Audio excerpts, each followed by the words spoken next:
ఒక పల్లెలో చైత్ర అనే చిన్న పాప ఉండేది.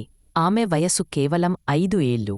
ఒకరోజు అమ్మ చైత్రకి చేతిలో ₹1 నాణెమిచ్చింది. అమ్మ అంది, చైత్రా, ఇది నీ జేబు ఖర్చు. దీనితో నీకు నచ్చినది కొని తిను. చైత్ర చాలా సంతోషపడింది. ఆ నాణం చేతిలో పట్టుకుని దుకాణం దగ్గరకు వెళ్ళింది.